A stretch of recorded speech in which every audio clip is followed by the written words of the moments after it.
नमस्कार। इन खबर में आपका स्वागत है। जम्मू कश्मीर से आर्टिकल 370 हटाने के 4 साल बाद मोदी सरकार ने एक और बड़ा कदम उठाया है। केंद्रीय गृह मंत्री अमित शाह ने मंगलवार को लोकसभा में जम्मू कश्मीर से जुड़े 2 बिल पेश किए। पहला Jammu Kashmir reservation amendment bill 2023 और दूसरा Jammu Kashmir reorganisation amendment bill 2023। पहले बिल में विधानसभा में कश्मीरी प्रवासियों और पीओके से विस्थापित लोगों के लिए सीट रिजर्व रखने का प्रावधान है। दूसरा बिल वंचित और ओबीसी वर्ग के लिए आरक्षण की व्यवस्था करेगा। इन दोनों बिलों पर बुधवार को यानी आज भी चर्चा होगी। अभी इन्हें लोकसभा में पेश किया गया है, वहां से पारित होने के बाद राज्यसभा में पेश किया जाएगा। 5 अगस्त 2019 को मोदी सरकार ने जम्मू कश्मीर को खास दर्जा देने वाले आर्टिकल 370 को खत्म कर दिया था। बहुत उसको लेकर के शोरगुल हुआ, लेकिन सरकार ने किसी की एक नहीं सुनी और अपने रास्ते पर चलती रही।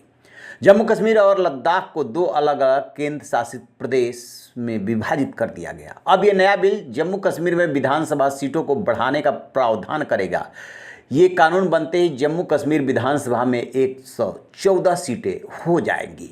यदि वर्तमान की बात करें तो जम्मू कश्मीर में 5 अगस्त 2019 से पहले 111 विधानसभा सीटें थी।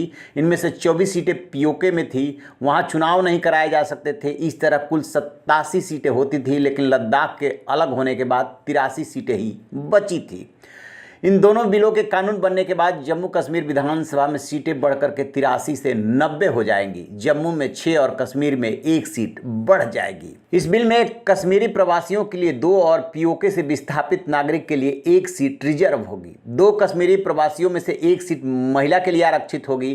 कश्मीरी प्रवासी और विस्थापित नागरिकों को उपराज्यपाल नामित करेंगे।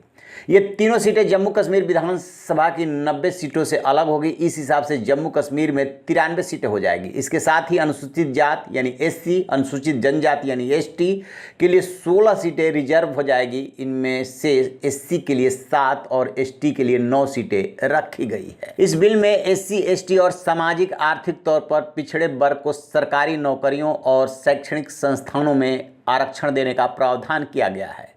बिल के मुताबिक सामाजिक आर्थिक रूप से पिछड़ा उन्हें माना जाएगा जिनके गांव एलओसी और अंतर्राष्ट्रीय सीमा के पास हैं और सरकार ने उन्हें पिछड़ा घोषित कर रखा है। बिल में विस्तार से बताया गया है कि जहां जहां सीटें बढ़ रही है, किन किन क्षेत्रों से कितनी सीटें बढ़ेगी। आपको बता दें कि 5 अगस्त 2019 को जब 370 हटाने का फैसला किया गया, बिल पेश किया गया, उसके बाद हंगामा मच गया था और ये कहा गया था कि वहाँ के जो निवासी हैं उनका हक छीना जा रहा है। लेकिन मोदी सरकार ने एकदम क्लियर कर दिया है कि जम्मू कश्मीर भारत का अभिन्न अंग है और देश के किसी भी कोने में रहने वाले लोग वहाँ जा कर के बस सकते हैं, रह सकते हैं, ज़मीन खरीद सकते हैं और उनको प्रतिनिधित्व भी मिलेगा। रहिए बेखबर, देखते रहिए इन खबर। Thank you.